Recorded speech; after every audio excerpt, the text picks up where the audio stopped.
ஏறக்குறைய 2000 ஆண்டுகளுக்கு முன்பாக விண்ணுலகை விட்டு இந்த மண் உலகில் ஓர் குழந்தை இயேசு என்ற பெயரில் உதித்தது. இந்த அகில உலகத்தையும் படைத்த அற்புத தேவன் தாம் படைத்த இந்த மனுக்குலத்தை மிகவும் நேசித்ததால் தமது செல்ல குமாரனாம் இயேசுவை நம்மை மீட்டு ரட்சிக்கும்படியாக இவ்வுலகிற்கு அனுப்பினார். நம்மை நமது பாவங்களிலிருந்து ரட்சிக்க வந்த இரட்சகர் இயேசுவின் பிறப்பு வித்தியாசமானது. தேவன் அவரை ஓர் கன்னிகையின் வயிற்றில் உருவாக்க சித்தங்கொண்டார். கலிலேயாவில் உள்ள நாசரேத்தூரில் இருந்த அந்த கன்னிகையிடம் உடனடியாக தேவதூதன் இச்செய்தியை அறிவிக்க விரைந்தான். யார் அந்த கன்னிகை? வாருங்கள், நாமும் நாசரேத்தூருக்கு செல்லுவோம்.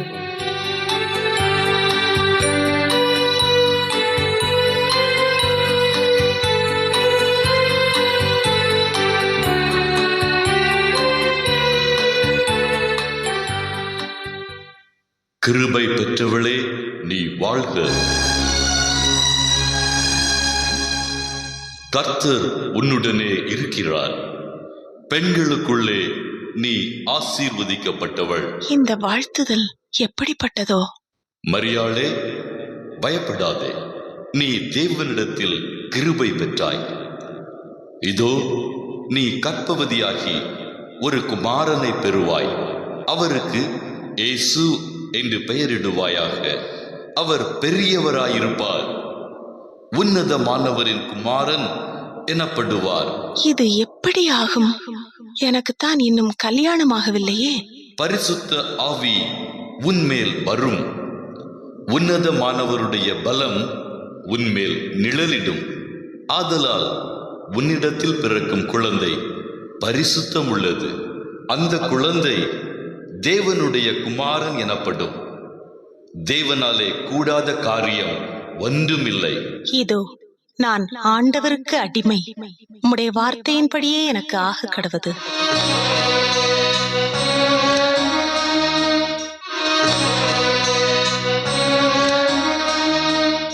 தனக்கு திருமணத்திற்காக நியமிக்கப்பட்ட மரியாள் கர்ப்பவதியாயிருப்பதை கேள்விப்பட்ட யோசேப்பு என்ன செய்தான் என்பதை காண்போமா?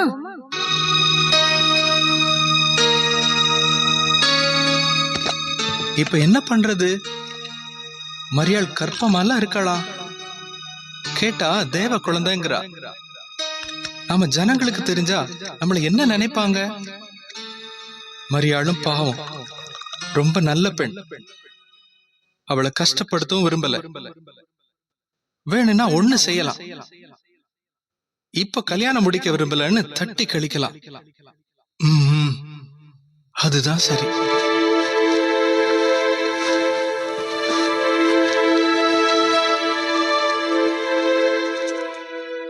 தாவீதின் குமாரனாகிய யோசேப்பே, மரியாளை சேர்த்துக் கொள்ள ஐயப்படாதே. மரியாளிடத்தில் உற்பத்தியாயிருக்கிறது பரிசுத்த ஆவியினால் உண்டானது. அவள் ஒரு குமாரனை பெறுவாள். அவருக்கு இயேசு என்று பெயரிடுவாயாக. அவர் ஜனங்களின் பாவங்களை நீக்கி அவர்களை ரட்சிப்பார்.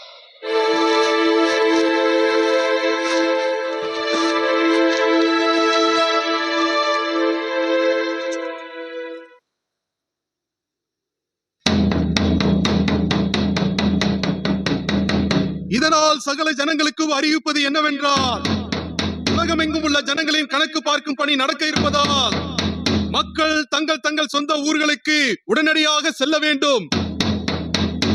எந்த காரணத்தை கொண்டும் தாமதப்படுத்தக்கூடாது.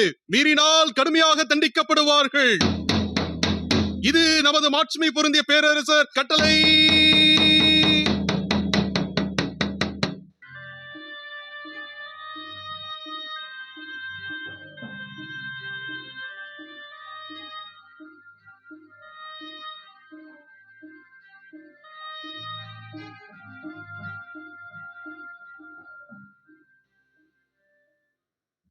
என்ன ஆச்சு மரியாள்? உனக்கு களைப்பா இருக்கா? ஆமாம், எனக்கு மிகவும் களைப்பாயிருக்கிறது. நாம எங்கேயாவது தங்கலாமா? சரி சரி, நாம் தங்குவதற்கு ஒரு நல்ல இடம் பார்த்து விட்டு வருகிறேன். நீ சற்று நேரம் காத்திரு, நான் இப்பொழுதே வந்து விடுகிறேன்.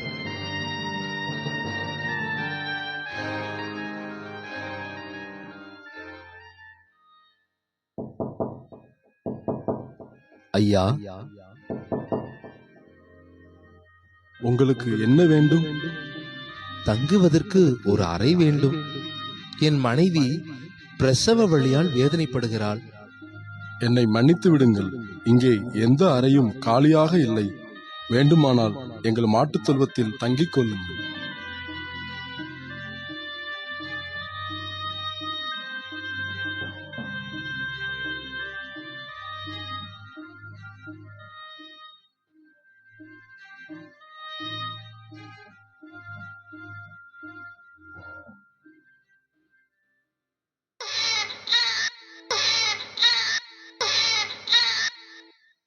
மரியாள் பிள்ளையை பெற்று துணிகளில் சுற்றி முன்னணையில் கிடத்தினாள்.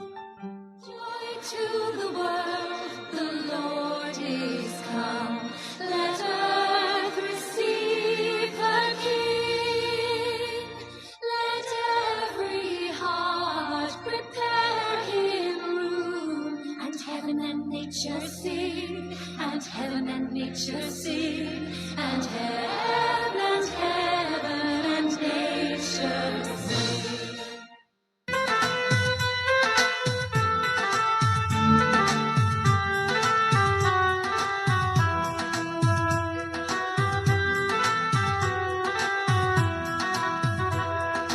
பயப்பட வேண்டாம், பயப்பட வேண்டாம், நல்ல செய்தி என்றான்.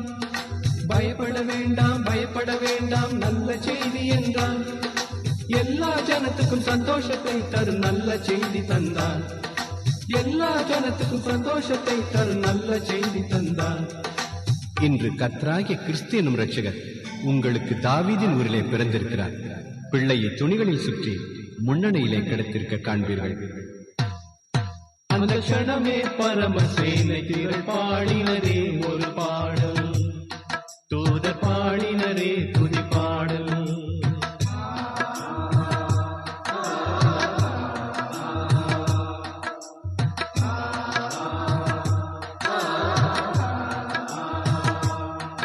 அந்த க்ஷணமே பரமசேனை திரள் பாடினரே ஒரு பாடல், தூதர் பாடினரே துதி பாடல். உன்னதத்தில் தேவனுக்கு துதி கனமகிமை செலுத்தி, உன்னதத்தில் தேவனுக்கு துதி கனமகிமை செலுத்தி, பூமியில் உள்ள எவருக்கும் பிரியமாய் சமாதானம் கூறினரே. பூமியில் உள்ள எவருக்கும் பிரியமாய் சமாதானம் கூறினரே, சமாதானம் கூறினரே.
நான் காணிக்கையாக படைக்க பொன் கொண்டு வந்தேன். பெத்லெகேம் வந்த ராஜாவே, உம்மை நித்திய வேந்தர் என்றே கிரீடம் சூட்டும் நற்பொன்னையே வைத்தேன் உம் முன்னமே.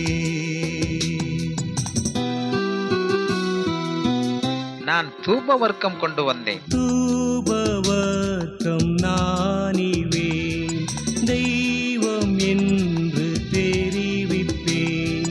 ஜெப தூப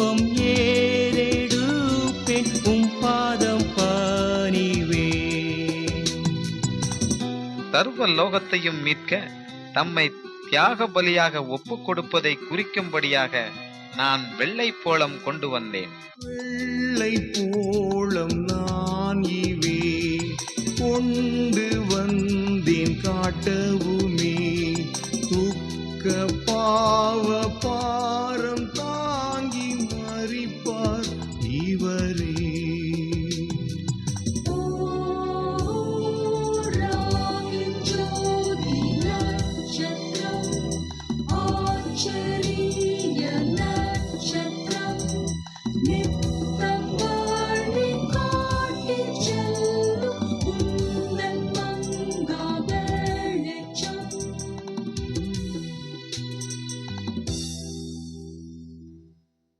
அன்பார்ந்தவர்களே, நம்மை ரட்சிக்க வந்த இந்த பாலகன் இன்று நமது உள்ளங்களில் பிறக்க விரும்புகிறார்.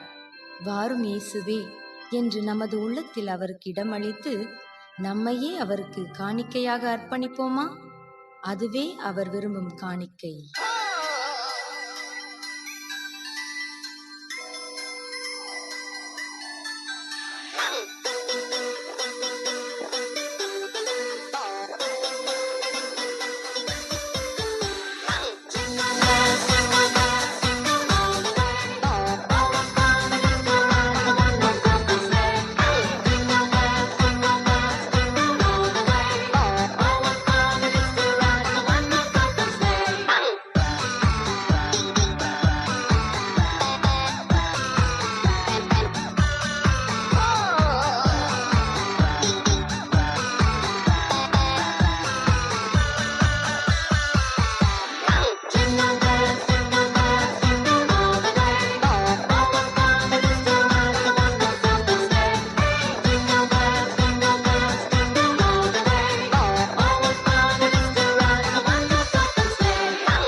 Sa